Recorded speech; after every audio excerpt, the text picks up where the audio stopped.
안녕하세요. 오늘도 사연살롱을 찾아주셔서 감사합니다. 서울에 사는 30대 여자 김도숙이라고 해요.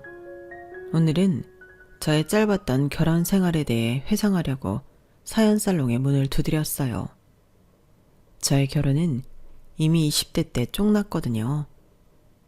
그 후로 일에만 매진하다가 30대의 나이가 되니 이대로 노처녀로 늙어 죽는 것이 아닐까 하는 불안감이 엄습하네요. 요즘 늦게 결혼하는 추세잖아요. 또 의술이 좋아져서 30대 중반이 넘어가고 심지어 40대에도 아기 잘 낳잖아요. 그러니 저도 아직 늦지 않았겠죠. 재혼해서 아기 낳기에 늦지 않은 나이라고 격려 좀 해주세요. 여자는 가임기가 정해져 있어서 나이가 너무 중요한데 속절없이 흐르는 시간을 딱 붙잡고만 싶습니다. 예전에 어떤 영화를 본 적이 있는데 극중 시모가 아들에게 집착한 나머지 며느리를 엄청나게 괴롭히더라고요. 굉장히 긴장감 있게 본 영화였는데 그게 실제로 저의 이야기가 될 줄은 꿈에도 몰랐어요. 제가 시모한테 그렇게 당했고 시모의 하나뿐인 외동아들인 남편이 바보같이 자기 엄마 편만 들어서 이혼해버렸어요. 맨날 자기 엄마만 불쌍하다고 하더군요. 시모한테 구박당하고 돈 다 뺏기고 욕설만 듣던 저는 안중에도 없었고요. 그런 바보 천치인 줄 알았다면 결혼조차 안 했을 거예요. 그런 못난 남자를 믿고 아기를 2~3명 낳고 행복한 가정을 꾸릴 상상을 했다니 오히려 제가 바보 같네요. 어떤 분들은 제가 20대 어린 나이에 충동적으로 이혼한 거 아니냐고 하시는 분들도 계실 거예요. 하지만 시모가 절 가족으로 대하질 않는데 어찌 한 가족이 되어 평생 살 수 있겠어요. 시모는 절 자기 아들 빨아먹는 기생충 정도로 여겼고 혹은 적으로 간주하여 죽일 듯이 달려들었어요. 남편과의 짧았던 결혼 생활은 마치 전쟁터 같았죠. 가족이 아니라 왼수였다니까요. 친정엄마도 남자복이 없어 10수년을 혼자 사시는데 저도 엄마 따라 다시금 재혼도 못하고 혼자 살게 되진 않을까 걱정이네요. 저의 미래 재혼남의 조건은 무조건 시부와 시모 사이가 좋아한다는 것이어요. 저희 시댁 같은 경우는 시부가 오래전에 돌아가시고 시모가 혼자 아들을 키워서 그런지 아들에 대한 집착이 엄청났거든요. 곁에 시부가 없으니 시모의 막장 행동을 저해줄 사람도 없었고요. 이러저러 저의 결혼 생활을 떠올리니 갑자기 마구 억울해지네요. 여러분께서 제 이야기를 끝까지 들어보시고 제 억울함을 좀 풀어주세요. 사연살롱 구독자분들께 다 일러 바칠게요. 그럼 제 속이 좀 후련해질 것 같네요. 그럼 지금부터 시작할게요.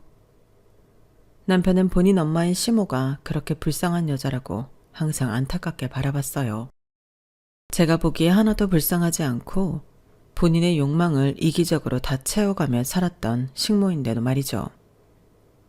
진짜 불쌍한 여인에는 바로 우리 친정엄마예요. 살아온 인생이 어찌나 기구한지 친정엄마만 생각하면 가슴이 아프네요. 엄마는 정말 가난한 집안에서 태어났어요. 시골에서 다니던 중학교가 갑자기 폐교하는 바람에 학교를 중퇴하게 되자 할머니 외할아버지가 오히려 좋아하셨대요. 학교 안 가고 논일 밭일 도와줄 수 있다면서 말이죠. 그마저도 가족들이 다 일찍 돌아가셨어요. 청소년기 이후로는 거의 고아나 다름없이 외롭게 살았기에 엄마는 가정, 자식을 아주 소중하게 생각하셨어요. 아빠는 아주 덩치가 큰 경찰이었어요. 하지만 덩치값도 못할 정도로 돈이나 펑펑 싸대고 인성이 형편없었죠. 가정 내에서 완전히 폭군이 따로 없었어요. 그래서 전 아직도 경찰복 입은 사람만 보면 좀 두려워요. 잘못한 게 없어도 자동적으로 쫄게 되고요. 대한민국에 훌륭한 경찰들이 많은데 우리 아빠는 정말 문제가 많은 인간이었어요. 월급을 따박따박 받는 직업임에도 불구하고 엄마한테 생활비를 제대로 갖다 준 적이 거의 없었죠. 어쩔 수 없이 엄마가 투잡, 쓰리잡 뛰어가며 고군분투해야 했어요. 그마저도 아빠가 뺏어가기 일쑤였지만요. 저와 엄마는 동대문 시장 뒷골목에서 제작 불량으로 아주 싸게 파는 하자 있는 옷들만 사 입었어요. 그것도 1년에 한두 번 정도로만요. 과일은 온전한 상품을 먹어본 적이 없고 어느 한쪽 골마 터진 것만 헐값에 사서 먹곤 했어요. 학원이란 데를 다녀본 적도 없고요. 그런데 아빠는 달랐어요. 양말 한 짝도 메이커 박힌 제품을 사서 신어야 했고 그때 당시 10,000원 하던 호텔 커피를 잘도 처마시더군요. 엄마가 벌어놓은 돈을 뺏어가는 것도 부족했는지 어느 날인가는 직장에서 뒷돈을 크게 받다 잘렸어요. 어이가 없었죠. 참고 참다가 속이 다 썩어 문드러져 버린 엄마도 이날만큼은 완전히 폭발해버렸어요. 이놈의 작자야. 당신 월급이며 내 돈까지 싹 다 가져가서 때 빼고 광내는 데 쓰더니 이젠 뒷돈까지 받아서 잘려? 그래. 그럼 이제 뭐 해먹고 살 건데? 뭔 계획이나 있어? 어디 하늘 같은 서방한테 잔소리질이야. 당신이 잠을 줄여서라도 하루 종일 일하면 우리 세 식구 살 돈은 나올 거 아냐. 난 당분간 좀 쉬어야겠어.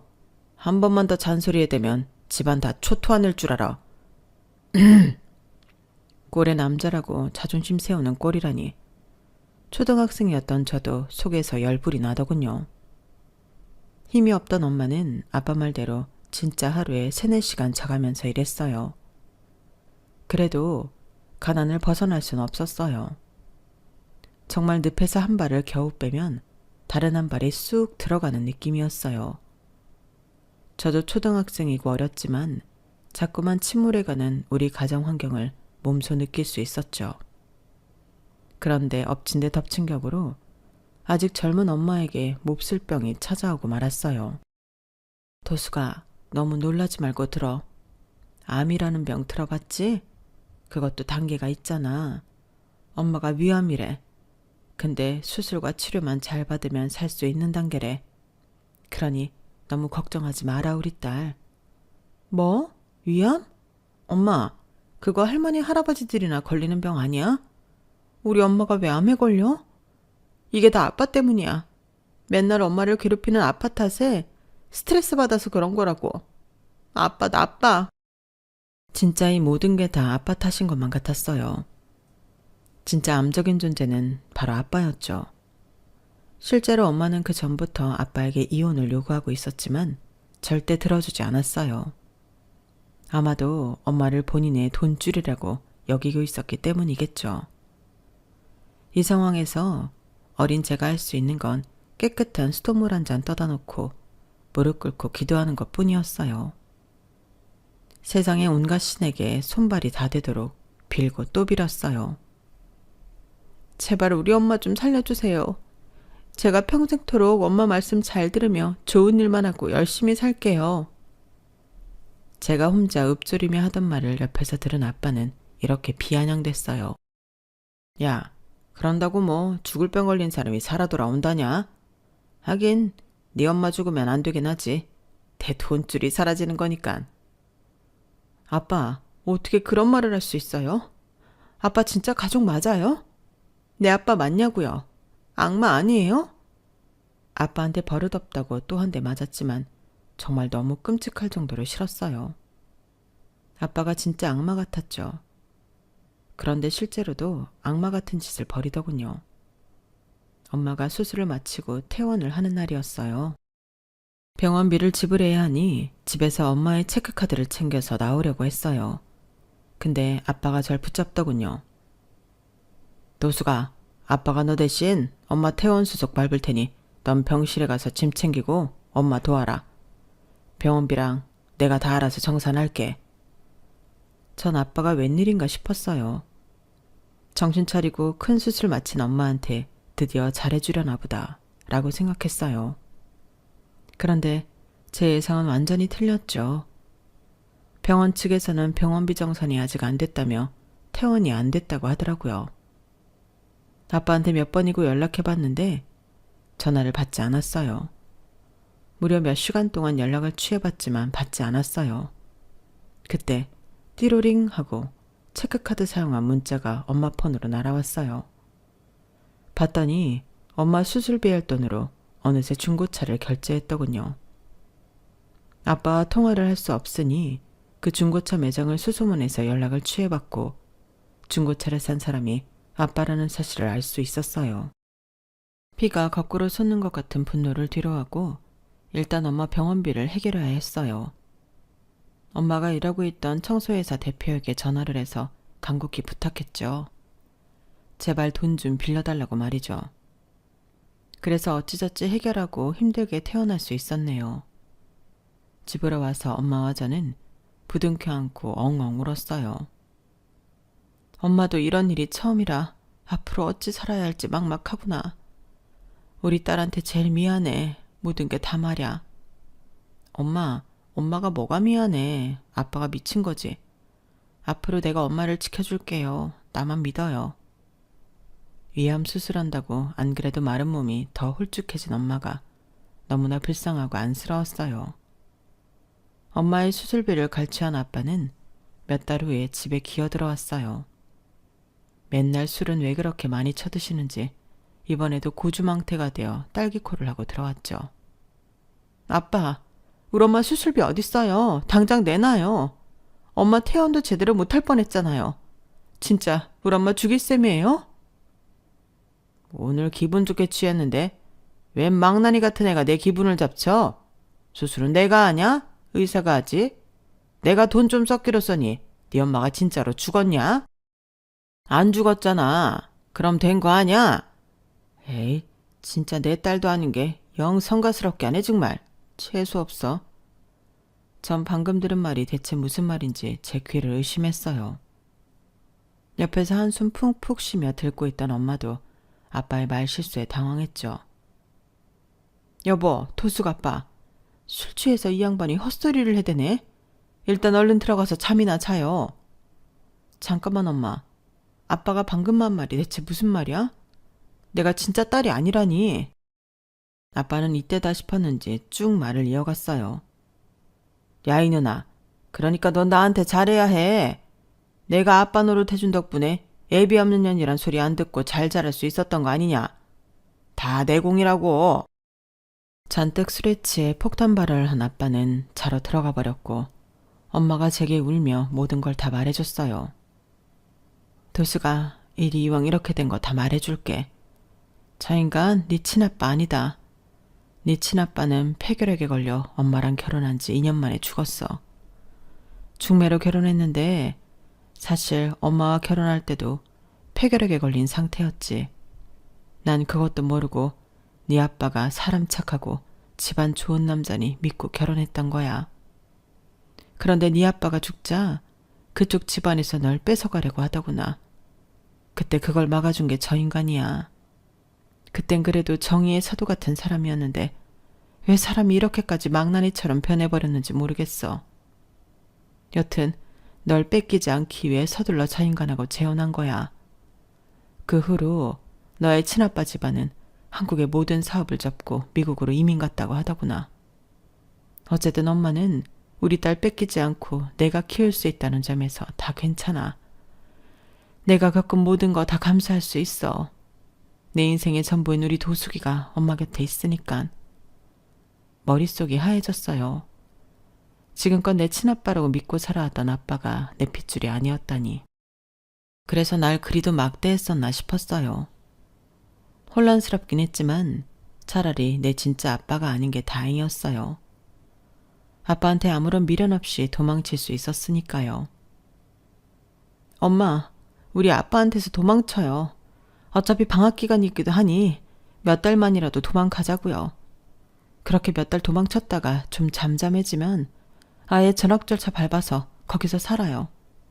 제발 이참에 아빠한테서 벗어나자고요. 그렇게 우리 모녀는 야반도주했어요. 우리가 살고 있던 곳에서 최대한 멀리 외딴 섬으로 들어갔죠. 그곳에서 운 좋게 창고방이 딸린 식당에 가서 기거하며 일할 수 있었어요. 그곳에서 우리 모녀는 단둘이 행복하게 지낼 수 있었어요. 그런데 몇 달 후 어떻게 알았는지 아빠가 스토커 마냥 우리를 쫓아왔어요. 오는 길에도 술을 많이 마셨는지 아주 술 냄새가 진동을 했어요. 이 쥐새끼 같은 것들, 섬까지 도망가면 내가 못 쫓아올 줄 알았냐? 아주 지구 끝까지 쫓아갈 줄 알아라. 내가 돈 벌어다 주는 기계를 버리겠냐? 고장나서 못 쓸 때까지 곁에 두고 쭉쭉 뽑아 먹어야지. 니년들 이리 와. 얼른 집으로 다시 가자고. 엄마는 식당 밖으로 나와 부둣가에서 바로 경찰에 신고했어요. 엄마와 전 절대 다시 집으로 못 가겠다며 아빠와 대치 중이었어요. 그 와중에 경찰이 왔고 아빠는 경찰한테까지 고래고래 소리를 지르더군요. 참네. 야, 나도 경찰이었다. 내가 니네 선배였다고 짜식들아. 내가 내 가족 데리고 집에 돌아가겠다는데 니네가 뭘 어쩌게. 잡아볼 테면 잡아봐라. 술에 취해 비틀거리던 아빠는 저희 모녀를 잡으러 오다가 혼자서 발을 헛디뎌 부둣가 아래로 떨어지고 말았어요. 경찰이며 우리 모녀도 아빠를 향해 달려갔지만 아빠는 떨어지며 부둣가 바위에 머리를 세게 부딪혔는지 피만 잔뜩 묻어있고 아빠는 어둠 속 까만 바닷속에서 나오질 못하더군요. 전문 요원들이 투입돼 아빠를 물 밖으로 꺼냈지만 이미 사망한 상태였어요. 우리 모녀에게 평생 공포의 대상이었던 아빠가 본인의 실수로 너무 허망하게 죽고 만 거죠. 엄마는 아빠의 유골을 아빠 고향 뒷산에 뿌려줬어요. 생전 그렇게 좋아하던 소주 한 잔과 함께 뿌렸죠. 내 친아빠가 아니라는 사실을 알고 있었기에 그리 슬프진 않았어요. 오히려 엄마와의 사이에서 친자식이 없었던 게 다행이란 생각이 들었어요. 그 폭군의 DNA는 남기지 않는 게 세상을 위해서도 좋은 거죠 뭐. 엄마와 전 제 3회 장소에서 새로운 인생을 살기로 했어요. 그 장소는 바로 꿈의 도시 서울이었죠. 서울로만 가면 왠지 세련된 생활을 영위할 수 있을 것만 같고 금방 부자가 될 수 있을 것만 같았어요. 하지만 그 부푼 꿈은 금방 시궁창 같은 현실에 압도당하고 말았어요. 돈이 없던 엄마와 저는 높다란 언덕에 있는 빈민촌 같은 판잣집에서 살 수밖에 없었거든요. 그 집의 열악함이란 시골 생활보다 훨씬 더했죠. 우리를 더욱 공공하게 했던 건 바로 아빠가 엄마 앞으로 잔뜩 쳐넣은 빚이었어요. 아빠의 죽음을 정리하다 보니 아빠 이름이 아닌 엄마 이름으로 사기쳐 빚으로 남겨놓은 돈이 상당하더군요.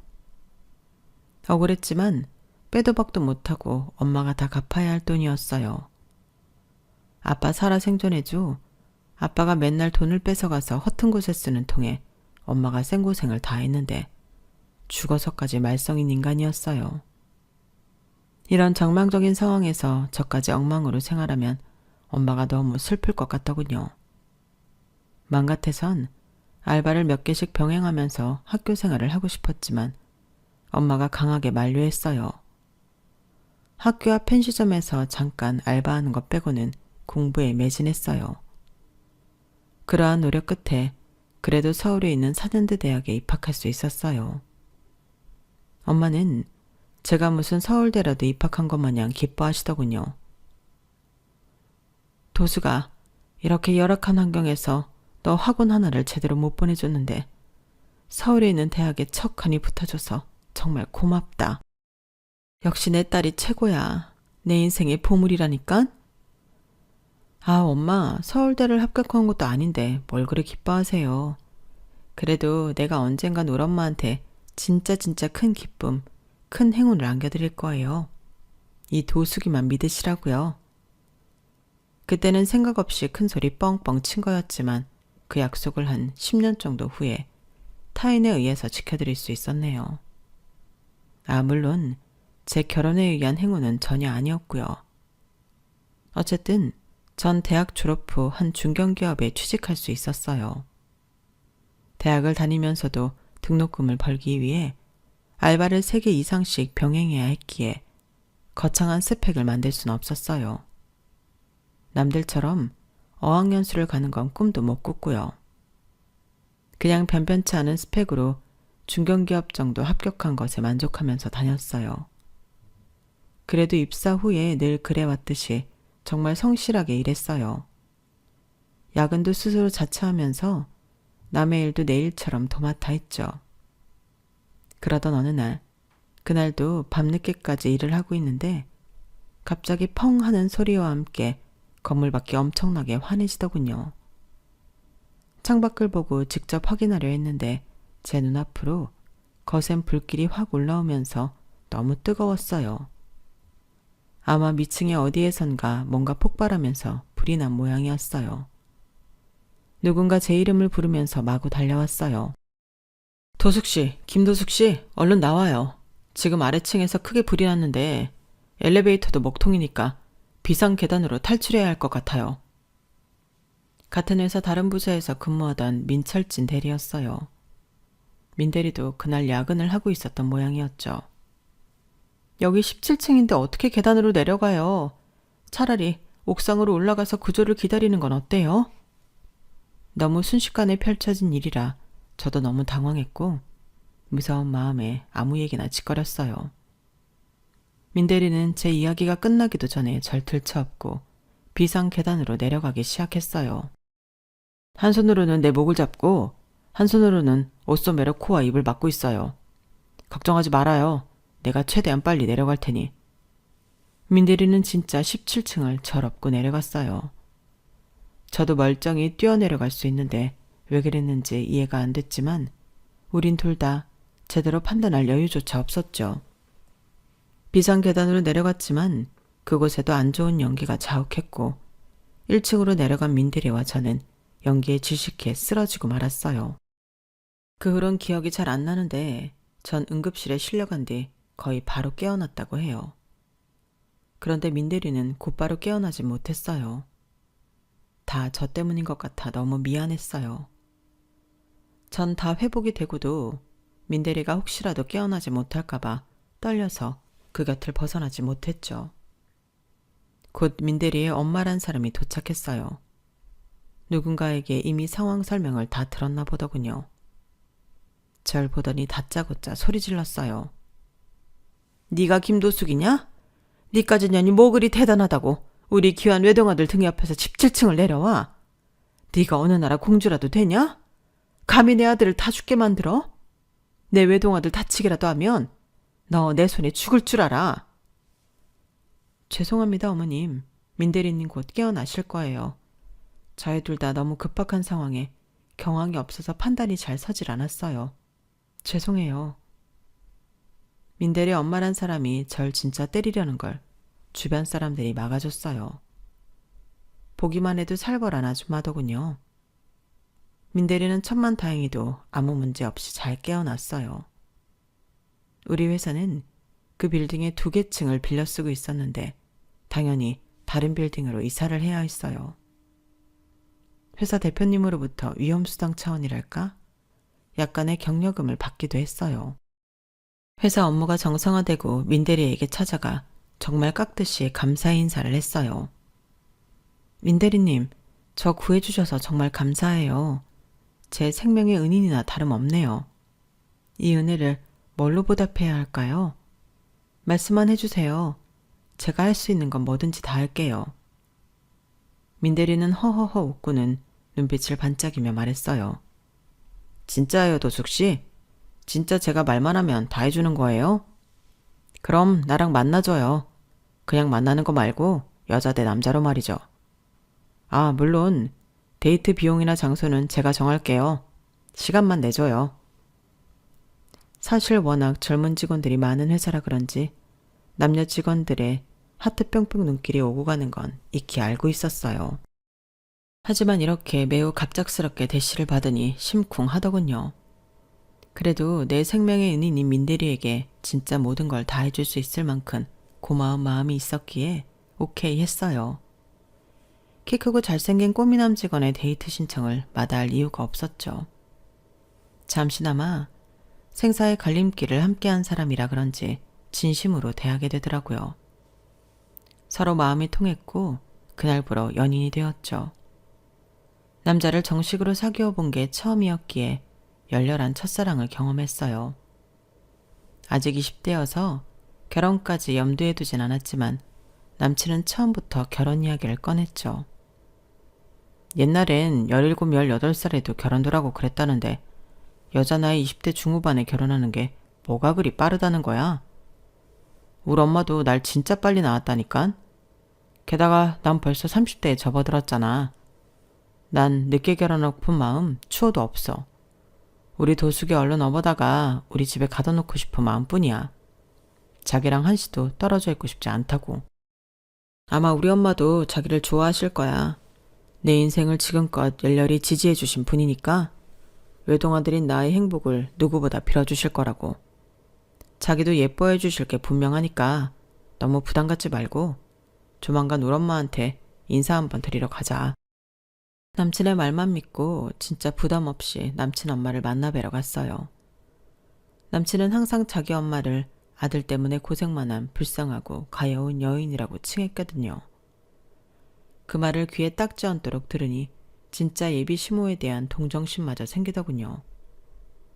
하지만 응급실 이후 2번째로 만났을 때도 역시나 첫인상과 크게 다르지 않았죠. 세상 지랄 맞은 아줌마였죠. 김도숙인지 김도축인지 내 알 거 없고 회사에 불렀을 때 우리 아들을 잡아먹으려고 하던 년이 기어코 우리 아들을 채가는구나. 보아하니 꼬리 9 달린 구미호가 틀림없어. 아들아, 요즘 세상에 남자가 30대에 결혼하는 건 너무 이르지 않니? 다들 40대 50대에 결혼해도 남자들은 애만 잘 낳고 살더라.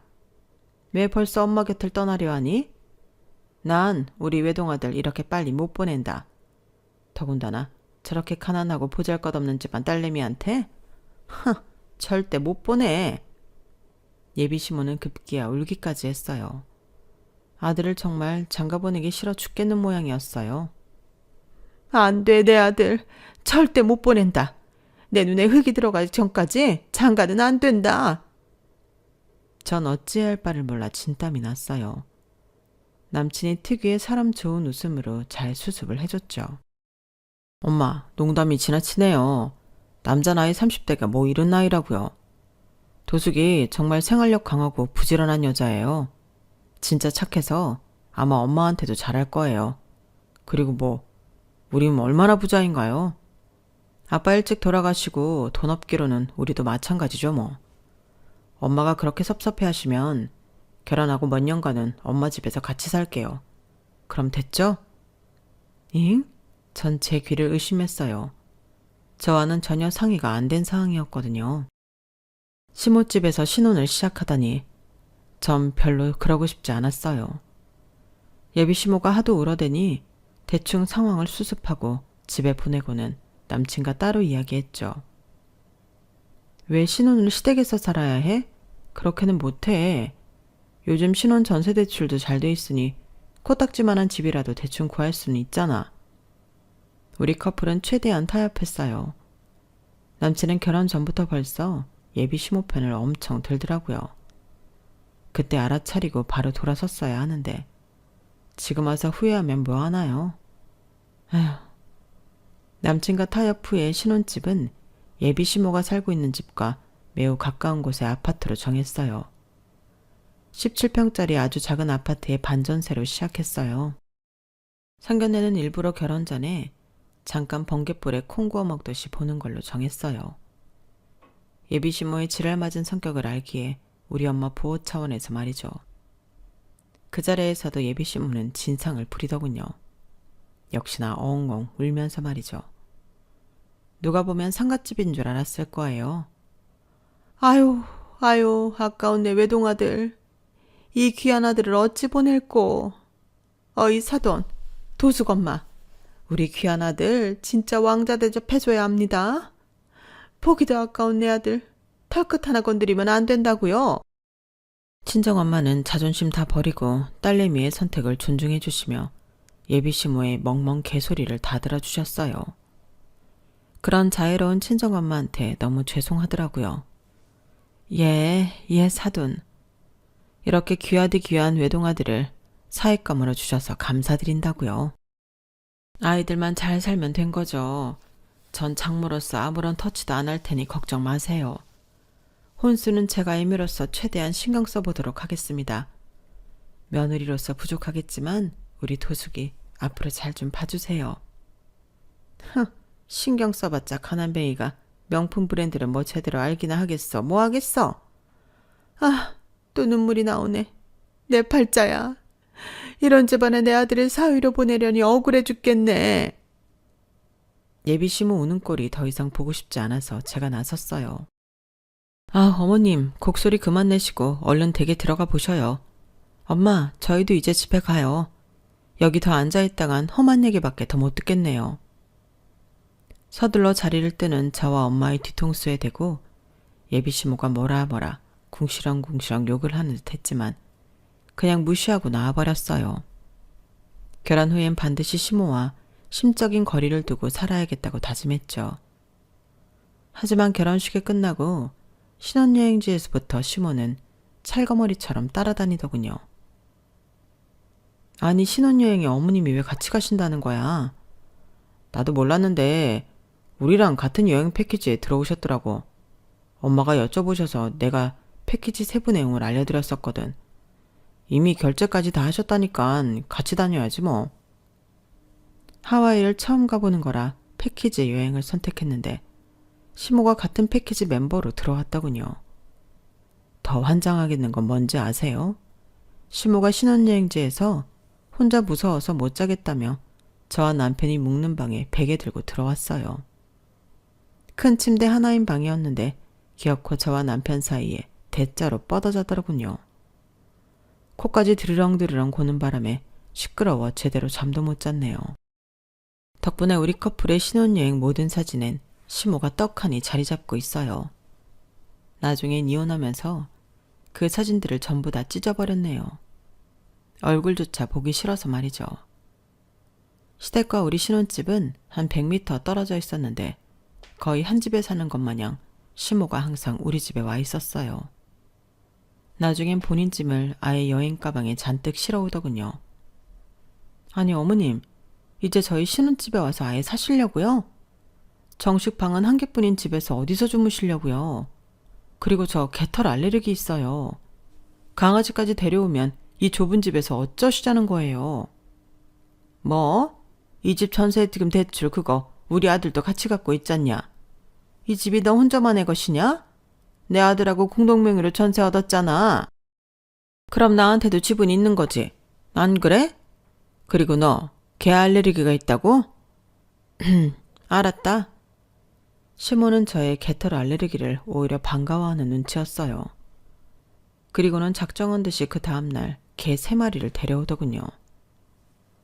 전 알레르기가 심해져 급기야 약을 먹어야 하는 수준이 되었어요. 시모는 당최 말이 안 통하니 남편에게 따졌죠. 자기야, 어머님이 신혼여행에 따라오는 것까지 모자라서 이젠 아예 우리 신혼집에 짐까지 다 싸우셨어. 시댁이 바로 100m 거리인데 말이야. 비밀번호까지 다 알고 계시더라. 자기가 다 알려드렸지. 게다가 더 잔인한 건 뭔 줄 알아? 내가 개털 알레르기가 있다고 하니까 옳다구나 하고 개를 3마리나 데려오잖아. 시댁 말고 우리 집으로. 당신이 어떻게 좀 해봐. 내 말은 귀등으로도 안 들으시는 분이니까. 도수가 시어머니한테 잔인하다니 말이 너무 심한 거 아니야? 우리 엄마 젊은 나이에 남편 잃고 외동아들인 나 하나 바라보면서 사시는 불쌍한 분이야. 얼마나 외로우시면 저러시겠어. 자기가 좀 이해해드리면 안 돼? 내 남편은 맨날 시모에 대해 불쌍하다 안 됐다 하면서 시모 편만 들었어요. 점점 남편에 대한 정도 떨어지고 있었죠. 그러기를 한 3년 하니깐 시모가 점점 우리 집에 덜 오기 시작하더라고요. 그 3년 동안 우리 집에 매일 와서 단순히 꼬정만 부린 게 아니라 우리 부부의 돈도 무진장 많이 뜯어갔어요. 속에서 천불이 나서 남편에게 따지면 역시나 바보 같은 말만 되풀이했어요. 우린 맞벌이고 아직 애도 없어서 들어갈 돈도 별로 없잖아. 우리 엄마 가끔 목돈도 못 챙겨드려? 나 우리 엄마한테 돈 드리는 재미로 직장 다니고 월급 받는 거야. 가여운 우리 엄마 더 가엾게 만들지 말자. 남편 때문에 없던 두통도 생길 판이었어요. 그동안 시모 때문에 우린 부부관계도 제대로 못했으니 아이가 생길 리가 만무했어요. 시모가 데려온 개들 때문에 알레르기 약을 먹느라 아이 가질 생각도 못했네요. 그런 시모가 웬일로 우리 집에 덜어나 싶어서 알아보니 아직 젊은 편인 시모가 남자를 여럿 갈아치우고 다니는 것 같더군요. 이제 드디어 외동아들에 대한 불같은 애정이 딴 곳으로 향하나 싶어서 오히려 반가웠어요. 그러던 어느 날 회사의 한 노총각 동료가 제게 조용히 다가와 살벌하게 충고했어요. 유부녀가 그러시면 안 되죠. 결혼한 사람이 자기 사진을 떡하니 데이트 어플에 올려놓고 아가씨 행세하며 남자를 후리고 다녀요? 거 사람 좋게 봤는데 영 못 쓰겠네. 전 이 사람이 대체 무슨 말을 하는지 이해를 못해서 반문했어요. 그게 무슨 말이에요, 과장님? 다시 한번 알아듣게 설명해 보세요. 제가 사진을 뭐요? 데이트 어플? 그 노총각 과장은 제게 직접 어플 사진을 보여주더군요. 그곳엔 제가 카톡에 올려놓은 제 톡 사진 몇 장이 있었어요. 이름엔 최세라, 시모 이름이 떡하니 있더군요. 원래는 최숙봉이었던 이름을 1년 전 갑자기 개명하더니 다 이유가 있었던 거예요. 전 화가 머리 끝까지 났어요. 전 그 화면을 사진을 찍어서 남편한테 전송했어요. 그리고는 전화로 불같이 화를 냈어요. 당신 엄마가 벌인 일 좀 봐. 내 사진을 갖고 남자를 속여먹고 다니잖아. 요즘 중년 남자들을 여럿 갈아치우시던데 더 젊은 남자가 필요했나 보지? 급기야 범죄까지 벌여? 이거 완전히 범죄야. 당신 엄마가 내 사진 갖고 범죄를 저지르고 다니는 거라고. 나 당신하고 못 살아. 당신이며 당신 엄마며 다 질려버렸다고. 남편은 역시나 지 엄마 편이었어요. 뭐? 범죄? 지금 시어머니한테 그게 할 소리야? 내 엄마를 범죄자로 만드는 거야? 나도 당신 같은 무서운 여자랑 못 살아. 이혼하자고? 그래, 이혼해. 우린 바로 합의 이혼했어요. 아이가 없으니 절차가 꽤 빨리 끝나더군요. 거지 같은 신혼집에서 나오는데 얼마나 후련하던지요. 다시 엄마랑 같이 살게 됐는데 너무 좋더라고요. 물론 엄마는 돌싱이 된 딸내미를 엄청 심란하게 보셨지만요. 이혼 후 한 3개월 정도 지났을 때 엄마가 갑자기 회사로 찾아오셨어요. 회사 1층 로비에서 제게 귓속말로 뭐라 말씀하시더라고요. 아주 큰 비밀 얘기처럼 말이죠. 도수가, 엄마가 너무 심장이 떨려서 누가 들을세라 이렇게 직접 이야기하려고 왔어. 너 친아빠네 집이 미국으로 이민 갔다고 했잖아. 나의 시어머니, 그러니까 너의 친할머니가 이번에 돌아가셨는데 그 어마어마한 유산 중 세금 다 떼고 100억을 네 이름으로 남기셨대. 변호사가 들고 왔지 뭐냐? 에그머니나 통장에 찍힌 액수를 보니 내가 다리가 후덜거려서 택시 타고 여기까지 왔다. 저와 엄마는 회사 로비에서 서로 휘둥그레진 눈으로 쳐다만 봤어요. 엄마가 건네준 통장에는 진짜 100억이 찍혀 있더군요. 0이 무려 10개가 있었어요. 너무 큰 돈이라 실감이 안 났죠. 그 돈을 준 변호사를 다시 만나서 이야기 나누며 그제서야 내가 진짜 이 돈 주인이라는 게 실감이 났어요. 할머니는 핏줄인 절 잊지 않고 계속 제 동선을 추적하며 사셨다고 해요. 그러다가 제 앞으로 유언과 상속을 남기고 돌아가신 거죠. 자산관리사를 소개해준다는 변호사의 말을 거절하고 저 혼자 재테크에 대해 공부하기 시작했어요. 혹시라도 다른 사람에게 이 돈을 뺏길까봐 전문가에게 맡기지도 못하겠더라고요. 목 좋은 곳에 대출을 많이 받아서 큰 건물을 하나 샀어요. 월세가 잘 나오는 곳이라 대출은 3년 만에 갚을 수 있었네요. 전 재산을 투자한 곳이라 맨 위층을 집으로 개조해 저희 모녀가 살면서 관리했어요. 물론 경비를 따로 쓰긴 했지만요. 일 안 해도 월세가 몇 천씩 나오니 엄마와 저는 꽤 풍요로운 삶을 누릴 수 있었어요. 백화점에서 생전 처음 명품 백 하나를 산 엄마가 그러시더군요. 도수가, 네가 예전에 엄마한테 큰 행운, 큰 기쁨 가져다 준다고 했지? 엄마는 네 존재 자체로 행운, 기쁨 다 가졌다고 생각했는데 이렇게 큰 건물까지 갖게 되니 아직도 얼떨떨하구나. 정말 고맙다 우리 딸. 무엇보다 엄마한테 내 존재로 인해 효도했다는 생각에 가장 기뻤어요. 그렇게 기쁨에 취해 있을 무렵 제 건물 세입자 중 하나였던 조그만 사무실에서 갑자기 큰 소리가 나더군요. CCTV 확인하니까 아줌마가 책상 서랍에 있던 내 기금속 훔쳐갔던데? 가끔 없어지는 내 요크루트며 홍삼도 다 아줌마가 가져간 거였어. 경찰 아저씨, 이 도둑 아줌마 당장 잡아가세요. 절대 선처는 없습니다. 시키는 청소도 제대로 하지 않고 맨날 농땡이나 까고 있고 직원들과도 분란을 일으키더니 드디어 한 건 하셨구만. 사무실 직원과 관리인이 청소복을 입은 한 아줌마를 두고 막 뭐라 하더군요. 현장에는 경찰까지 출동해 있는 상태였고요. 제가 가까이 가서 무슨 일인지 다시 한번 확인해 보려 했어요. 그런데 청소 아줌마 얼굴을 보고는 깜짝 놀라고 말았네요. 바로 제 시모였던 거예요.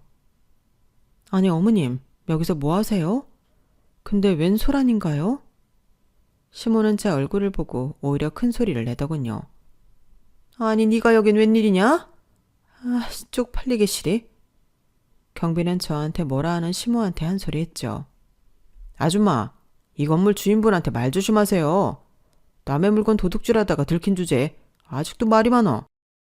시모는 제가 건물주라는 사실에 충격을 받은 듯 했어요. 뭐? 며느리야, 도수가 네가 이 건물주라는 게냐? 아니 이거 100억도 훨씬 넘을 텐데 네가 무슨 수로 이 건물을 샀단 말이냐? 너 혹시 재벌이랑 재혼이라도 한 거냐? 나 이제 당신 며느리 아니니까 함부로 말하지 마세요. 나 아직 재혼 안 했고 이 건물 내 힘으로 산 거니깐 시덥지 않은 소리 집어치우시고. 보아하니 남의 물건 훔치다가 잡혀가는 꼴 같은데 죄를 지었으면 얼른 죄값을 치러야지. 보호자인 댁의 아들한테 경찰서로 얼른 오라고 하세요. 우는 게 특기인 시모는 또 울면서 말했어요. 우리 아들도 지금 감옥에 가 있어. 웬 사기 사건에 연루돼가지고 말이야. 며느리야, 네 돈으로 우리 아들이랑 나 좀 어떻게 빼내주면 안 될까? 제발 부탁한다. 예정을 생각해서라도 말이야. 쪽팔리게 사람 많은 이 자리에서 며느리니 뭐니 운운하지 마셔. 내 사진 갖고 미친 짓 하더니 어디서 내 돈을 또 뺏어갈 작정이야? 그렇게 사랑하던 외아들이랑 나란히 수감 생활하면 되겠네. 얼른 경찰관님 따라가도록 해요. 질질 짜는 시모를 뒤로하고 올라와 버렸어요. 그 모질의 아들과 에미와는 더는 엮이고 싶지 않았거든요. 별로 알고 싶지도 않았지만 시모는 생계를 위해 청소부 일을 하며 지속적으로 뭘 훔치고 다녔나 보더라고요. 지랄맞은 성격에 도벽까지 있는 줄은 꿈에도 몰랐네요. 이로써 날 심적으로 물리적으로 괴롭혔던 사람들은 죄다 감옥에 가 있네요. 오늘 이 글을 끝으로 그들과 함께했던 제 첫 번째 결혼을 다 잊고만 싶어요. 다신 떠올리지도 않으려고요. 어렸을 적 제 어두웠던 과거까지도 말이죠. 이제 엄마와 둘이 행복하게 살 거예요. 재혼을 하고 싶긴 한데 또 그렇게 괴상망측한 집안에 시집가고 싶진 않아요. 그러느니 차라리 엄마와 단둘이 돈이나 펑펑 쓰면서 사는 게 낫겠네요. 평생을 지질이 궁상맞게 살았는데 이제 좀 사람답게 자존감 챙겨가면서 살려고요. 여러분의 행복과 저의 행복을 동시에 마구마구 빌어볼게요. 지금까지 저의 이야기에 공감해 주신 여러분들 진심으로 감사드립니다. 복 받으실 거예요. 여러분, 사연 댓글에 응원과 현명한 조언 부탁드려요. 좋아요와 구독은 저에게 큰 힘이 됩니다. 오늘도 좋은 일 가득하세요.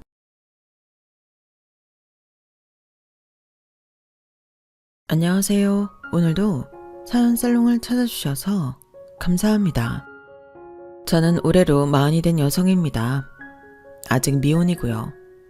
이런 말 불쑥 꺼내긴 좀 그렇지만 부모님이 안 계셔서 고2 때부터 동생을 책임지는 나름 가장이었어요.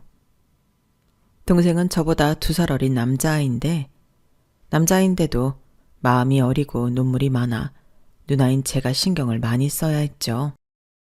그에 반면 저는 큰일을 겪기 전엔 기집애여도 어지간한 남자애들 못지않게 드세고 까불기 좋아하는 그런 천방지축이었는데요.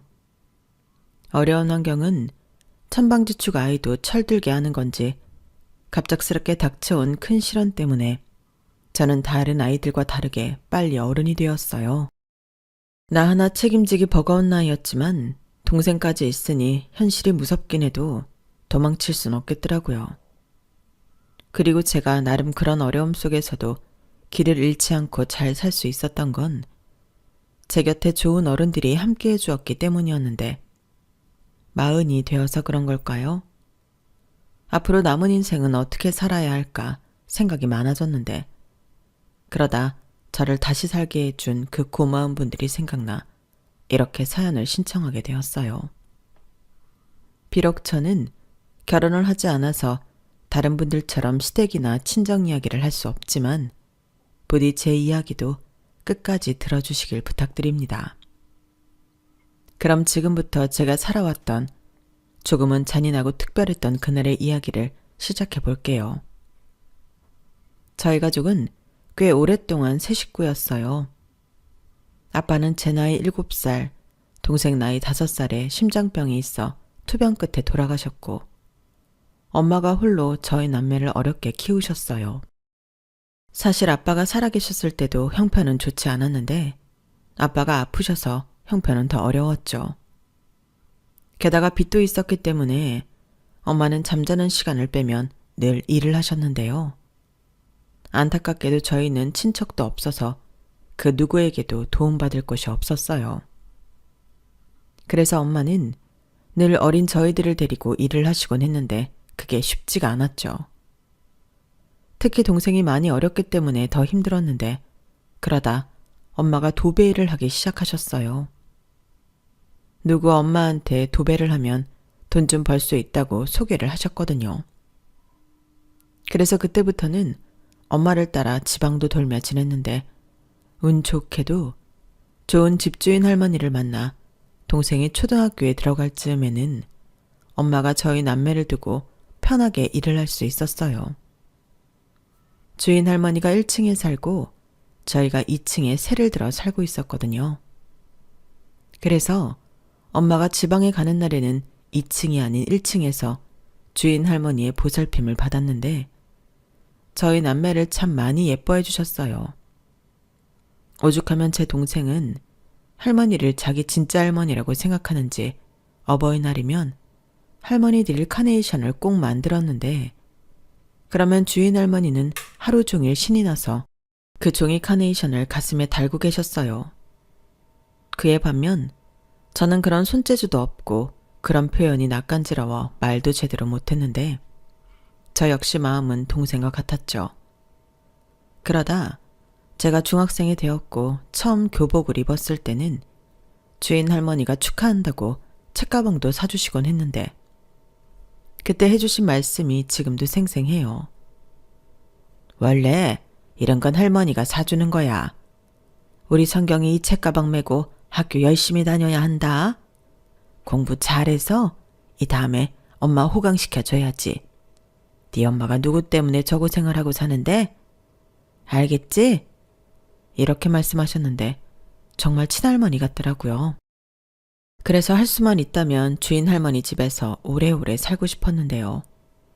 그렇게 저한테 책가방 선물을 하시고 몇 달이 지나지 않아 주인 할머니는 부산에 있는 딸 집에 가셔야 한다고 저희와 헤어지게 되었어요.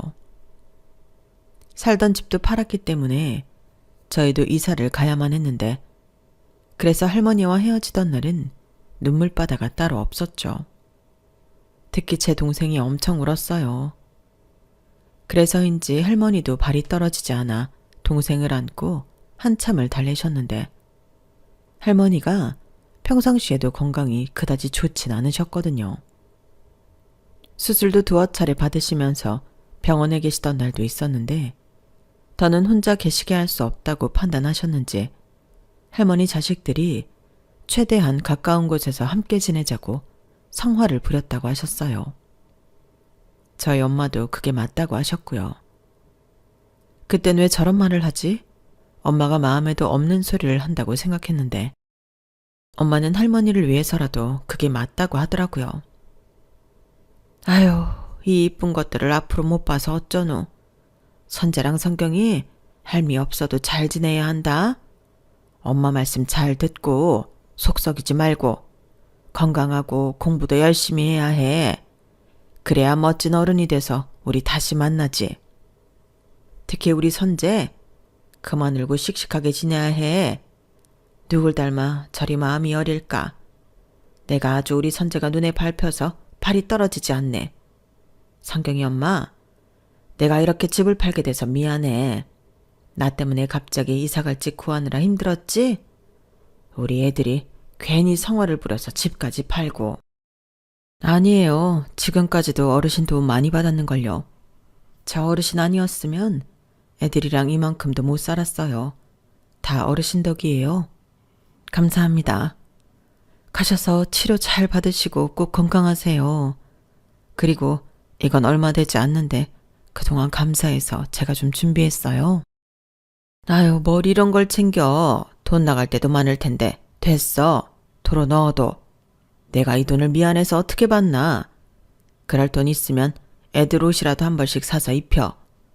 애들 금방 크는데 돈 나갈 때가 한두 군데야. 나는 필요 없어. 이 집 팔았잖아. 나 가진 거 돈밖에 없는 노인네야. 그래도요. 제가 이렇게 해야 마음이 편할 것 같아서 그래요. 저 월세 못 내고 힘들 때 기다려주시고 저희 애들도 저 없을 때 많이 봐주셨는데 제대로 된 인사도 못 드렸으니까요. 이건 그냥 제 마음이니까 그냥 받아주세요. 어르신은 저한테 돌아가신 저희 엄마 같으신 분이세요. 제가 처음으로 챙겨드리는 용돈이라 생각하고 받아주세요. 아니, 형편도 어려우면서 이러면 내가 더 발길이 떨어지질 않는데. 제가 애들 잘 키워서 나중에 어르신 뵈러 꼭 갈게요. 그러니까 꼭 쾌차하시고 오래 사셔야 해요. 그치 얘들아? 인사드려야지. 할머니 안녕히 가세요. 그리고 꼭 건강하셔야 해요. 그동안 감사했습니다. 그래 성경아, 할미도 고맙다. 할머니, 저 의사 선생님 돼서 할머니 아픈 거 다 고쳐드릴 거예요. 그러니까 꼭 오래오래 사셔야 해요. 저 잃어버리시면 안 돼요.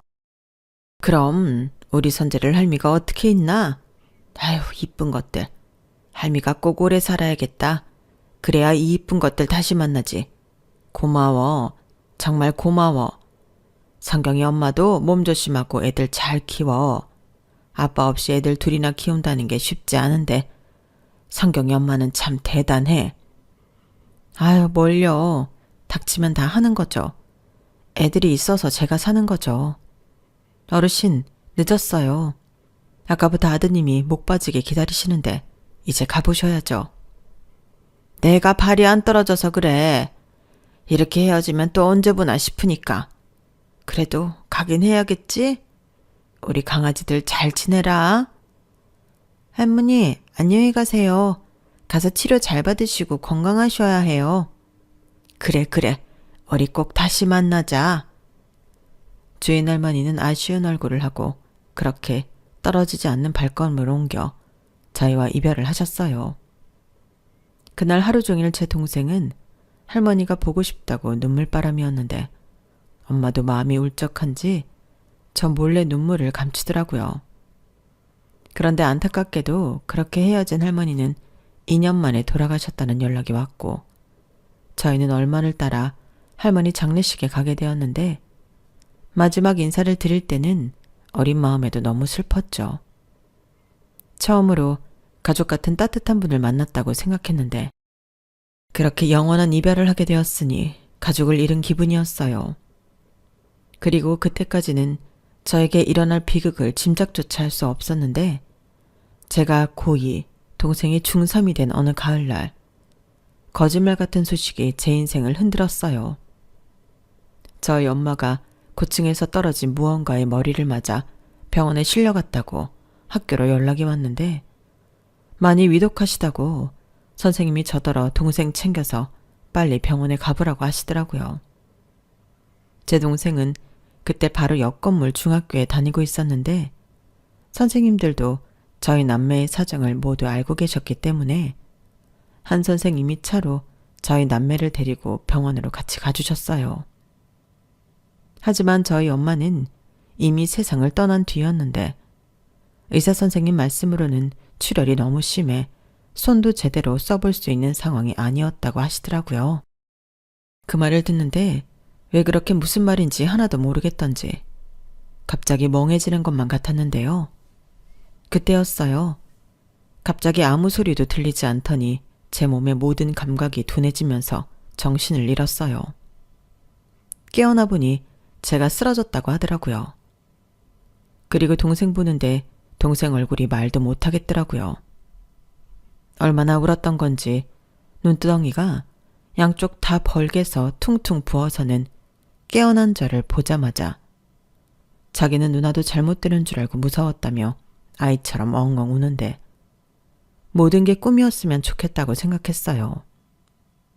엄마 없이 산다는 건 상상도 할 수 없는 일이고 동생을 저 혼자 어떻게 책임져야 할까 무섭고 막막해서 저도 동생처럼 엉엉 울고 싶은 심정이었는데 동생이 저렇게 울고 있으니 저까지 울 수가 없었어요.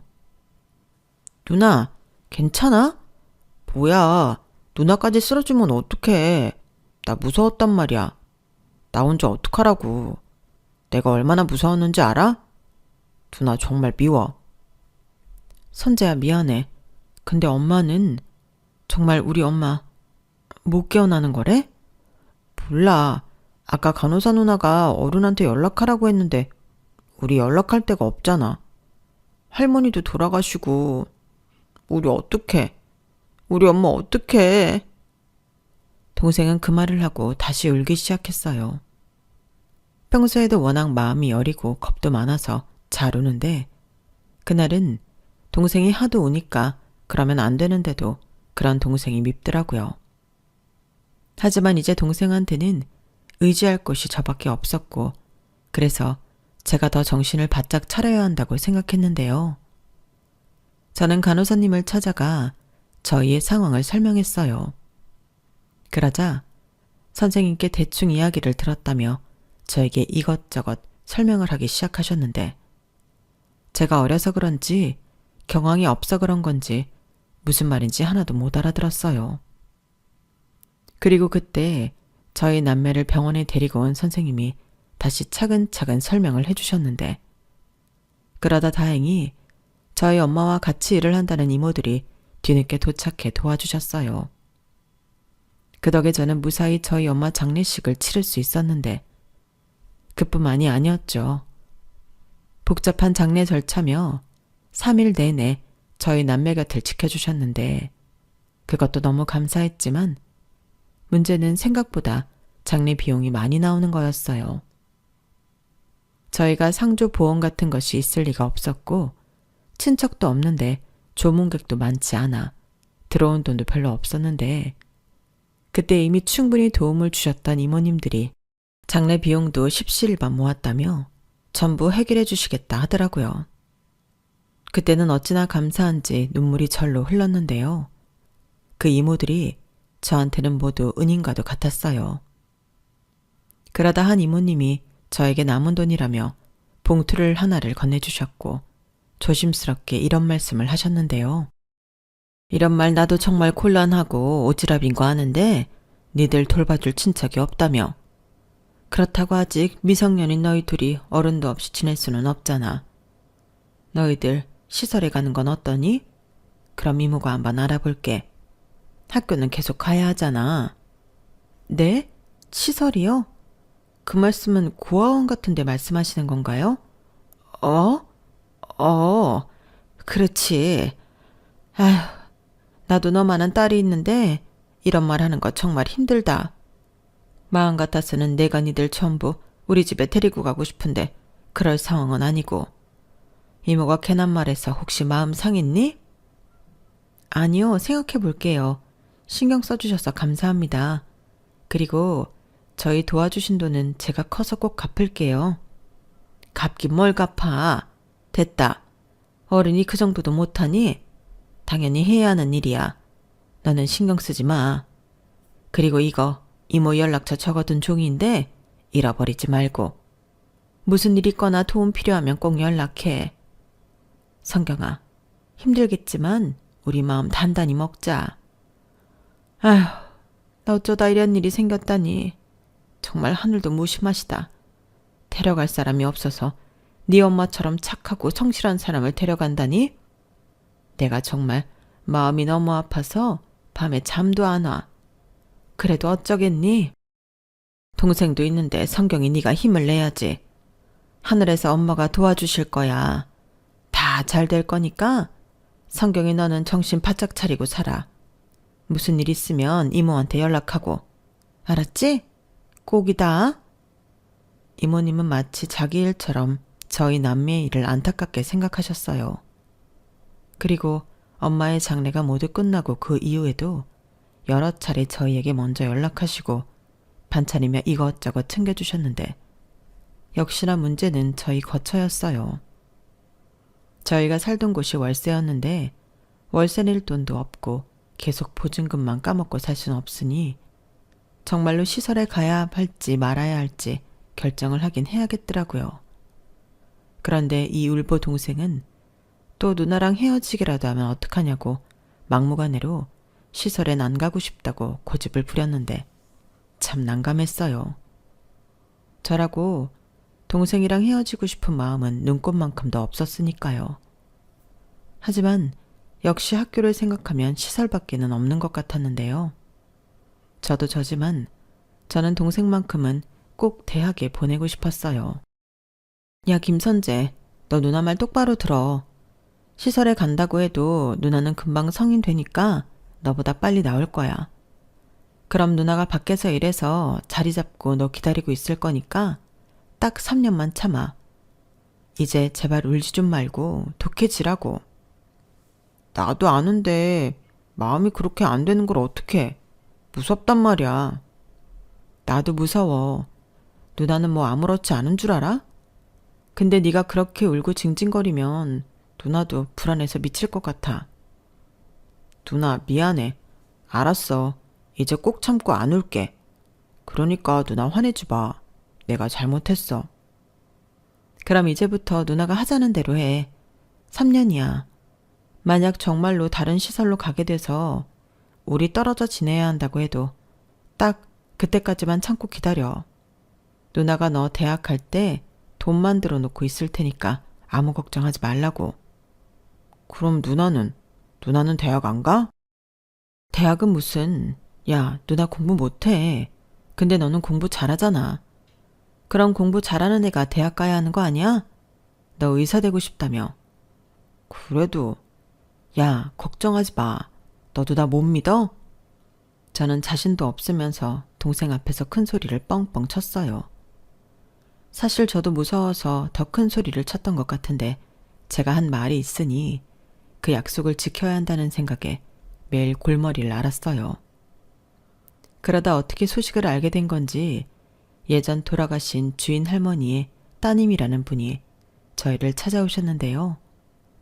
전에 장례식에서 얼굴을 봐서 그런지 아주 낯설지는 않더라고요.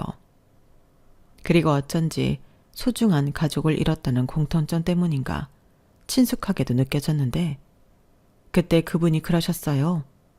감사하게도 저희 남매의 후견인이 되어주시겠다고요. 알고 보니 주인 할머니께서 돌아가시기 전에 유언으로 저희가 도움이 필요할 때 꼭 한 번은 도와주라고 하셨다는데 그래서인지 집을 판 돈도 쓰지 않으셨다고 하시더라고요. 그 얘기를 들었을 때는 하늘에서 저희 남매를 구해주려 전래동화처럼 동화줄이 내려온 기분이었는데 서울과 부산이라는 먼 거리에도 불구하고 주인 할머니의 따님은 종종 저희 남매를 보살펴주려 이것저것 사들고 오셨어요. 마치 먼 조카들을 보러 오는 고모처럼 저희를 챙겨주셨는데 그 덕에 시설에는 가지 않게 되었어요. 나라에서 지원해주는 돈도 있고 월세 걱정은 저희가 하지 않아도 된다고 하시더라고요.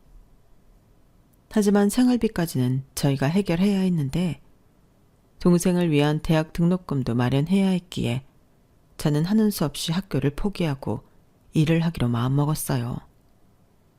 하지만 부모님도 안 계시고 미성년자인 저를 고용해주겠다는 곳은 단 한 곳도 없었는데 세상이 정말 호락호락하지 않더라고요. 그러다 저희 동네랑은 거리가 꽤 있는 한 시장 근처 골목을 들어가게 되었고 거기엔 할머님이 혼자 운영하는 식당이 있었어요. 순간 배가 갑자기 고파지는 것 같았는데 돈이 없어서 가게에 들어갈 수 없었죠. 그런데 사골 우리는 냄새가 어찌나 좋은지 입안에 침이 고였는데요. 그렇게 한참을 식당 앞에 서 있었는데 그때 써붙인 지 오래된 것 같은 종이가 보이더군요. 읽어보니 초보 가능, 학력 무관, 성실한 사람만 지원 바람이라고 적혀 있었는데 여기라도 일할 수 있으면 너무 좋겠다는 생각에 저는 용기를 내서 식당 안으로 들어갔어요. 그러자 사장님으로 보이는 할머니는 대뜸 밥 먹으러 왔어? 거기 앉아. 우리는 국밥밖에 없어. 라며 갑자기 반말을 하셨는데요. 저는 밥 먹으려고 온 게 아니고요. 그게 뭐야? 손님이 아니야? 그럼 뭐하러 왔어? 나는 잡상인 사절이야. 나가. 그게 아니고 사람 구하신다고 붙어 있어서. 아, 네가 하게? 딱 보니까 비리비리한 게 힘도 없어 보이고. 너 몇 살이야? 민증 좀 까봐. 저는 떨리는 손으로 주민등록증을 지갑에서 꺼냈어요. 다행인 게 제가 만 17살이 넘어서 주민등록증이 있었거든요. 그래서 마치 어른이라도 된 듯 주민등록증을 꺼내드렸는데 할머니는 주민등록증과 저를 번갈아 보면서 인상을 팍 쓰셨어요. 그리고는 제 나이를 계산해보는 듯 그럼 나이가 몇 살인 거야?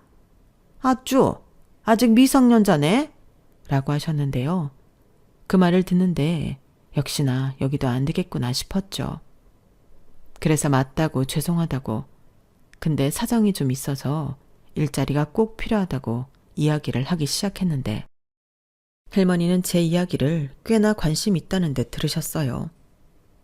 그리고 이윽고 무슨 사정이 있어 학생이 학교도 안 가고 일을 하냐고 물어보셨는데요. 저는 지푸라기라도 잡고 싶은 심정으로 엄마가 돌아가시고 후견인의 도움으로 시설에는 가지 않게 되었지만 2살 어린 동생이 있어 돈을 벌여야 한다는 이야기를 했어요. 그러면서 동생이 공부를 참 잘하는데 꼭 대학에 보내고 싶다는 말까지 어쩌다 보니 하게 되었는데 그러자 잠시 생각에 잠긴 듯한 모습을 하시던 할머니는 좋다며 저더러 온 김에 오늘 당장 일을 시작하라고 하시더군요. 그땐 참 아무것도 모르고 뛸 듯이 기뻤어요. 하지만 그런 기쁨도 잠시 할머니, 아니 사장님은 정말이지 지독한 분이셨는데 오늘 제가 첫날이라는 건 중요하지 않다는 듯 주방에 허드렛 일부터 쓰레기 치우는 것까지 저를 한시도 쉬지 못하게 하셨어요. 막말로 요즘 같으면 악덕 고용주로 신고를 당해도 몇 번을 당했을 정도인데 왜 그렇게 식당에 일하는 사람이 없는 건지 첫날부터 너무 잘 알겠더라고요. 나중에 알고 보니 실제로 그 사장님 식당은 3일을 버틴 사람이 없는 그런 곳이었는데 그런 와중에도 사장님은 뭐 하나 아쉬운 게 하나도 없어 보였어요.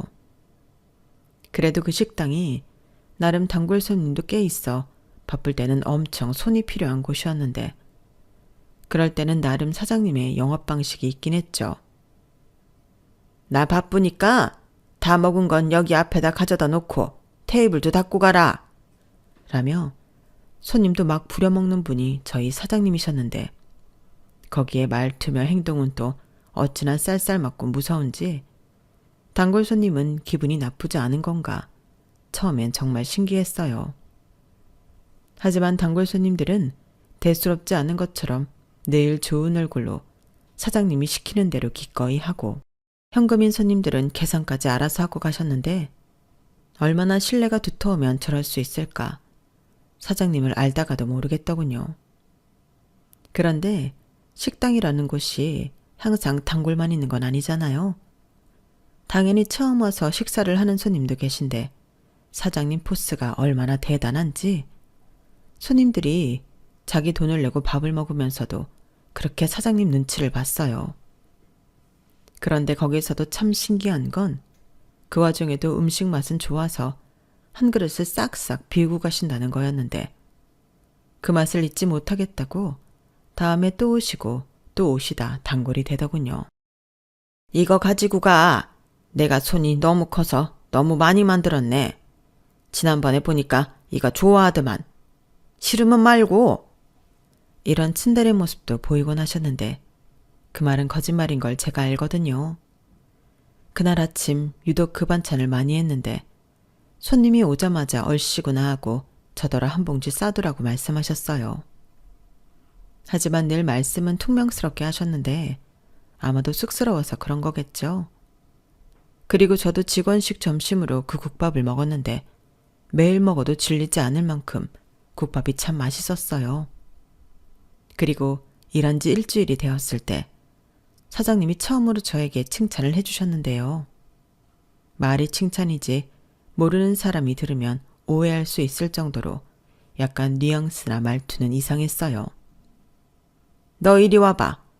내가 살다 너처럼 끈기 있는 어린애는 또 처음 봤다. 확실히 절박하니까 애가 일을 잘하네. 너 아주 마음에 든다. 정식으로 일해.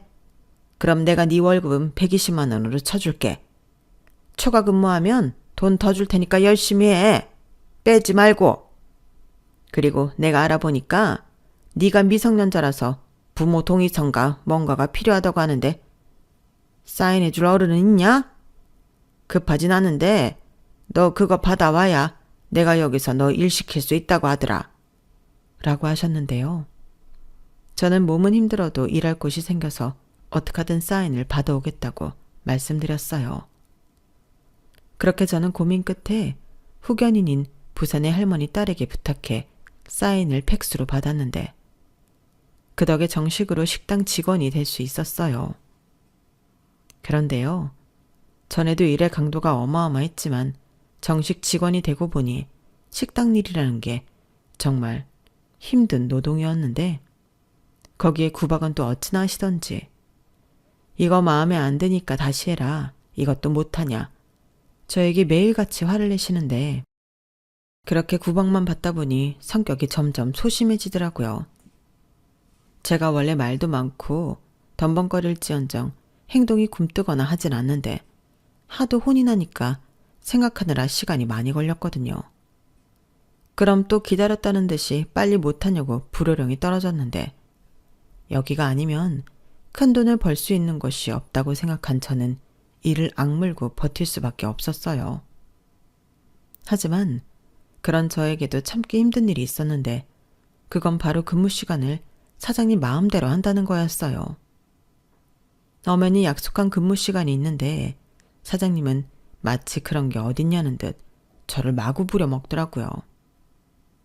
예를 들면 손님이 없는 날은 저더러 김치 담글 거니까 1시간 더 하고 가라고 한다던가 갑자기 청소를 하라며 저를 늦게까지 붙잡으셨는데 물론 늦게까지 일을 하면 돈이야 준다고 하지만 이렇게 매일 근무 시간을 넘기다 보니 저도 그게 너무 힘들었어요. 집에는 동생만 있었고 동생 끼니도 챙겨줘야 하는데 주인 할머니는 동생이 애도 아니고 무슨 밥을 챙겨주냐며 잔말하지 말고 일을 하라고 저에게 다그치셨죠. 그리고 한 번은 제가 이렇게는 계속 초과 근무 못한다고 용기를 내서 말을 한 적이 있었는데요. 저는 그때 사장님한테 들은 말 때문에 식당을 그만둘 생각을 하게 되었어요. 그 말이 뭐였냐면요. 왜? 너 돈 필요한 거 아니었어? 너는 집에서 일찍 오라고 하는 부모도 없잖아. 기껏 근성 있는 것 같아서 일 시켜줬더니 그새 힘들다고 엄살 피우는 거야? 그럴 거면 지금 당장 때려치워. 너 아니어도 일할 사람 많으니까. 이렇게 호통까지 치며 저를 혼내셨는데 그날 들은 말들은 저에게 모두 잊지 못할 상처가 되었어요. 부모님이 안 계신 것도 서러워 죽겠는데 저런 말까지 들으니 상처 입은 곳에 소금 세례를 맞은 것 같았거든요. 그리고 솔직히 말해서 저는 거의 매일 사장님 욕을 안 한 적이 없었는데요. 아무리 생각해도 제가 잘못한 게 없는데 부모가 없다는 이유로 이런 일까지 당하나 싶어 너무 서러웠어요. 그래서 이건 아닌 것 같아 제 정신건강을 위해서라도 월급만 받으면 그날부로 그만둬야겠다고 생각했는데 이윽고 월급날이 되었어요. 월급은 통장으로 받기로 되어 있었는데 설레는 마음으로 은행 ATM 기계에 통장을 넣고 확인을 했죠. 그런데 제가 월급을 확인하던 순간 저는 깜짝 놀라게 되었고 뒤도 돌아보지 않고 바로 사장님에게 뛰어가야 했는데 아무래도 사장님이 연세도 있다 보니 실수를 하신 것 같더라고요. 제 월급은 120만 원이었으니 아무리 초과 근무를 했다고 해도 이 금액이 될 수가 없는데 제 통장에 무려 250만 원이라는 큰 돈이 들어있었죠. 그래서 이건 뭔가 분명히 잘못됐다고 생각했어요. 그렇게 숨주대대로 못 쉴 만큼 저는 식당으로 뛰어갔고 그날 사용할 사고를 우리고 계시던 사장님을 보자마자 저는 거친 숨을 몰아쉬며 통장에 찍힌 금액을 보여드렸죠. 사장님, 이것 좀 보세요. 뭔가 잘못됐어요. 라고 겨우 말을 마쳤는데 그러자 사장님은 돋보기 안경까지 챙겨와 끼시고는 제 통장을 유심히 보시더군요. 그리고는 뭐가 잘못됐다는 거야? 글씨도 아주 콩알만 해서 눈알이 다 아프네. 라고 아무렇지 않다는 듯 말씀하셨는데 괜히 제가 더 답답해서 아니 여기 보세요. 제 월급이 250만 원이나 들어왔다니까요. 저 그거 아니잖아요. 잘못 입금하신 거 맞죠? 라고 큰 소리로 얘기했어요. 그러자 사장님은 어이없다는 듯 이러셨는데요. 야, 내가 이 바닥에서 장사를 몇 년 하는데 그런 잘못을 해. 내가 다른 건 몰라도 숫자는 빠삭이야. 이게 난 늙었다고 무시하나? 그리고 그거 네 월급 맞거든? 너 그동안 잔업 많이 했잖아. 내가 뭐 네 월급 떼먹을 줄 알았냐? 아니 그래도 이건 제 월급보다 훨씬 많은데 정말 이게 제 월급이에요? 그래, 네가 어려서 잘 모르나 본데 원래 근무 외 수당이 더 비싼 거야. 돈 더 많이 벌었으면 좋아할 것이 뭘 아침부터 여길 와서 따져? 왜? 더 줘서 불만이야? 아주 더 줘도 찌랄이네. 그런 게 아니고요. 저는 혹시라도 혹시 같은 소리 하지 말고 너는 일이나 똑바로 해. 너 동생 대학 보내야 한다면서. 그럼 그거 벌어도 빠듯해. 너는 뭐 평생 여기서만 일할 거야? 너는 공부 안 해? 네? 저요? 저는 나야 옛날 사람이라 가방끈 짧아도 뭐라고 할 사람 없지만 너는 아니잖아. 요즘 세상에 중졸명언 가지고 어디 가서 사랑굿이라고 살래? 너 2시간 늦게 출근해도 되니까 이번 달부터는 검정고시 준비해. 나도 중졸 직원은 쪽팔려서 싫다. 사장님, 저 여기 들어올 때 학령 무관이었는데 그리고 2시간이나 늦게 출근하면 월급이 아이고, 아까는 너무 많다고 지랄하더니 이젠 월급 줄어들까봐 그러냐? 그건 걱정하지 마라. 내가 아무렴 이 나이에 직원 월급 깎으려고 꼼수 부리겠냐? 그리고 내 가게는 이제부터 학령 무관 아니야. 고졸 이상이야. 그럼 저는 너 잘리기 싫지? 그니까 기쓰고 공부해. 동생 생각하는 네 마음은 기특하지만 네 동생이 네 인생을 책임져 주지 않는다. 내가 너 어떡하든 너 일 시켜서 월급 따박따박 챙겨줄 테니까 너는 공부 열심히 하고 내 식당에서 시키는 일이나 똑바로 해. 그리고 오늘은 첫 월급 받은 날이니까 일찍 가라. 동생이랑 그 뭐냐 통닭이라도 하나 튀겨가서 먹어. 통닭값은 이따 내가 따로 줄 테니까. 저는 뜻밖의 사장님의 호의에 어안이 벙벙했어요. 그동안 제가 알고 있던 사장님은 말도 행동도 그저 무서운 사람이었는데 실상은 누구보다 저를 생각하고 조금이라도 도와주고 싶어 자기만의 방식을 고수하신 분이셨어요. 그리고 실컷 미워했던 지난 날들이 너무 죄송하기만 했는데 그래서인지 눈물이 갑자기 흘렀어요. 지금까지 대놓고 저한테 잘해주는 어른들은 많았지만 이렇게 아닌 척하면서 저를 챙겨주는 분은 처음이었거든요. 그리고 사장님은 제 눈물에 당황하셨는지 전에는 보지 못한 당황한 모습을 보이면서 왜 우냐고, 울 거면 나가서 울라고 어쩔 줄을 몰라 했는데 그제야 사장님이 어떤 분인지 알 것 같았어요. 말은 거칠고 차갑게 행동하셔도 그 누구보다 정 많고 따뜻한 분이라는 걸 비로소 알게 되었죠. 그래서 그 이후부터는 다 저를 위해 하시는 말이라고 생각하고 사장님을 믿고 따르며 열심히 공부하고 일도 했는데요. 엄마가 돌아가시고 무서웠던 세상이 처음으로 무섭지 않게 되었어요. 사장님이라는 어른이 제 옆에 있으니 세상 그렇게 든든할 수가 없더라고요. 그리고 제가 1년의 준비 끝에 검정고시를 보고 합격한 날에는 그 누구보다 기뻐하셨는데요. 그게 다 사장님 덕분이었어요. 제가 충분히 공부할 수 있도록 시간을 빼주셨고 전처럼 초과근무를 시키시면 택시를 타고 가라면서 택시비도 지어주시곤 했는데 제 월급은 점점 많이 챙겨주시더라고요. 네가 이제 일을 잘하니까 내가 보너스 주는 거야. 원래 한 만큼 받아가는 거다.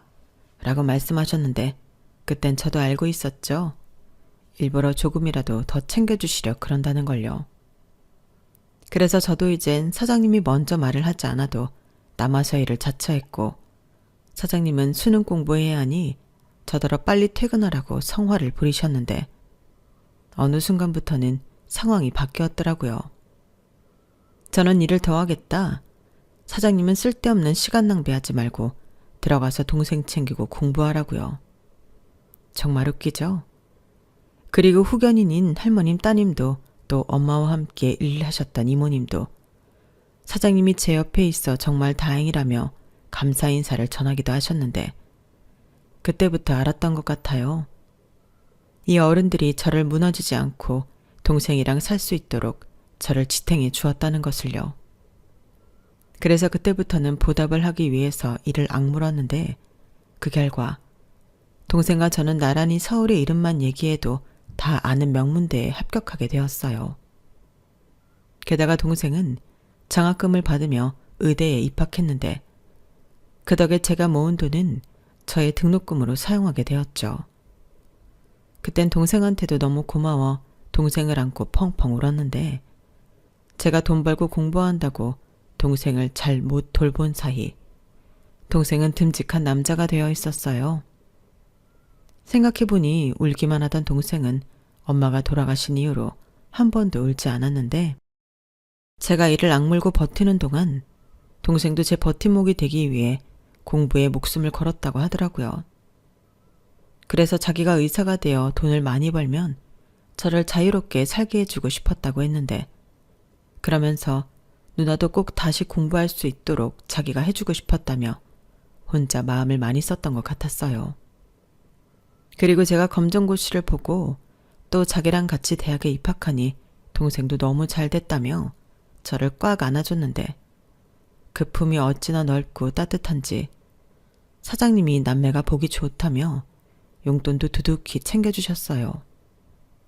그리고 마치 저희 가족처럼 저희 입학식에 사진도 같이 찍고 함께 축하하며 선물 같은 하루를 보냈는데 그때 사장님이 그러셨어요.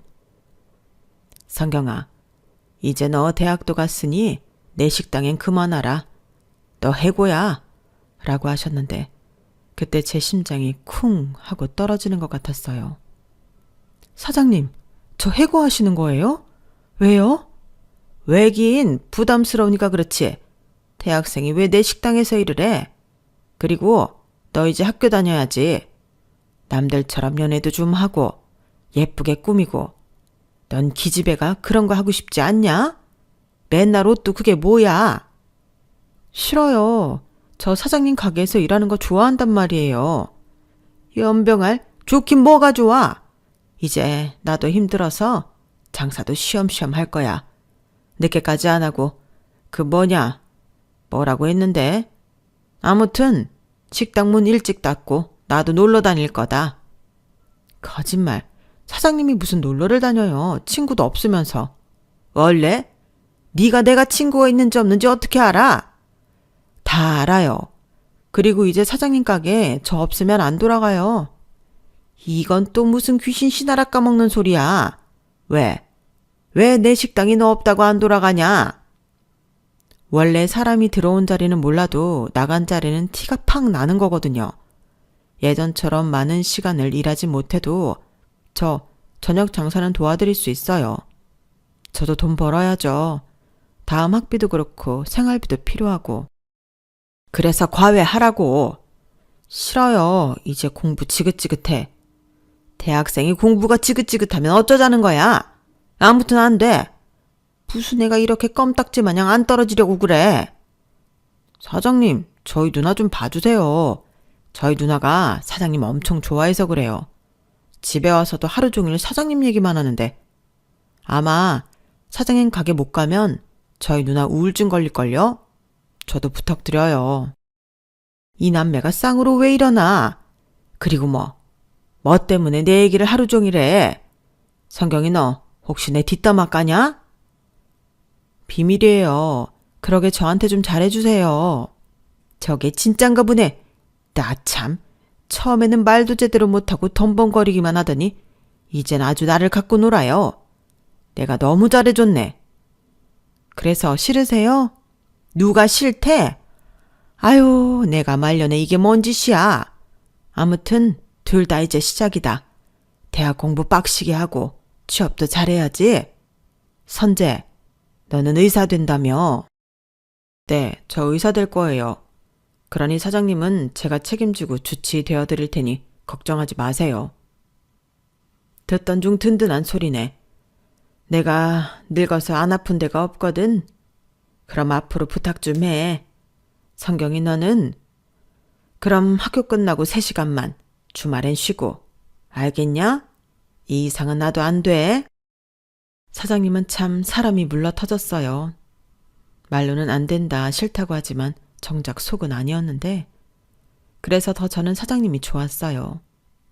하늘에서 엄마가 보내주신 엄마 대신 같았는데 그래서 더 사장님에게 손녀 같은 존재가 되고 싶었죠. 전에는 몰랐는데 할머니는 딸이 하나 있었는데 그 딸이 이른 나이에 병으로 세상을 떠나 가족이 없는 분이셨거든요. 그러니 가족이 없는 사장님과 부모가 없는 제가 만난 거였는데 그래서였을까요? 처음부터 사장님은 저를 품어주셨는데 그 방식이 좀 거칠고 낯설 뿐 그 누구보다 저를 위하고 사랑해 주셨어요. 그걸 시간이 지나면서 더 많이 알게 되고 느끼게 되었는데 그런 사랑을 받은 제가 무너질 리가 없었죠. 그렇게 시간이 흘렀어요. 4년 동안 휴학하지 않으려고 진짜 무진장 노력하며 살았는데 동생은 국시를 보고 인턴이 되었고 저는 유명한 식품 대기업에 들어가 신제품 개발 연구원이 되었어요. 사장님 옆에서 지내다 보니 진로도 저절로 그쪽으로 마음이 가더라고요. 그리고 이건 비밀인데 사장님이 제 연구에도 많은 도움을 주셨어요. 아무리 가방끈이 짧다고 해도 한 분야에서 50년 넘게 일을 했는데 따라올 전문가는 없더라고요. 그래서 수석 연구원이 된 지금도 저는 일하다 막히는 부분이 있으면 뽀로로 사장님을 찾아가는데요. 사장님은 이제 식당도 정리하고 쉬는데 제가 자기를 귀찮게 괴롭힌다며 싫은 척하지만 좋아하세요. 다른 분한테 들었는데 그렇게 나가서 제 자랑을 하고 다니신다고 하더라고요. 하지만 저한테는 언제나 그렇듯 잔소리하고 뭐가 불만인지 맨날 마음에 안 든다고 뭐라고 하시는데 이젠 저한테 결혼 안 하냐고 잔소리가 아주 대박입니다. 아, 제 동생 상대도 사장님이 골라주셨어요. 정말 요즘 여자 같지 않게 착하고 참했는데 저도 마음에 쏙 들더라고요. 그리고 한 번 자리를 만들어줬을 뿐인데 지들이 눈이 맞아 연애하고 얼마 전 결혼까지 하게 되었는데요. 사람의 인연이라는 게 정말 신기해요. 제가 할머니 식당에 일을 하고 또 은혜를 입은 것도 모자라 가족까지 찾아주셨는데 이걸 더 어떻게 갚아야 할지. 아무래도 제가 더 열심히 살아서 성공해야 할 것 같죠? 사장님은 제가 시집가서 잘 사는 모습을 보여주는 게 은혜 갚는 거라고는 하시는데 그건 저 혼자 원한다고 할 수 있는 게 아니잖아요. 그리고 동생의 결혼식은 저희 남매를 걱정해주고 챙겨주신 고마운 분들을 모두 초대해 뜻깊은 자리로 만들었는데 새삼 이 어른들이 안 계셨다면 우리 남매는 어떻게 살았을까 상상만 해도 무섭기만 했어요. 그리고 저희 남매의 세상을 바꿔준 고마운 분들에게 저는 지금도 갚을 것이 많다고 생각하는데 아마 평생을 갚아도 다 갚을 수는 없겠죠. 그래서 할 수만 있다면 저도 그분들처럼 누군가를 위해 기꺼이 손을 내밀 수 있는 그런 어른이 되고 싶은데요. 물론 쉬운 일은 아니겠죠. 하지만 저는 멘토들이 너무 많으니 잘할 수도 있을 것 같은데. 그렇잖아요. 한 분도 아니고 이렇게 많은 분들을 곁에 둘 수 있는 사람이 저 말고 또 누가 있겠어요. 그러고 보면 저는 참 복도 많은 사람인데 그것도 모르고 저는 제가 세상에서 가장 불쌍하고 불행한 아이라고 생각했으니 인생사는 아무도 모른다는 게 꼭 맞는 말인 것 같아요. 그리고 이젠 사장님이 아닌 저희 남매의 할머니가 되어주신 제 인생의 은인에게도 받은 것 이상의 효도를 할 생각인데요.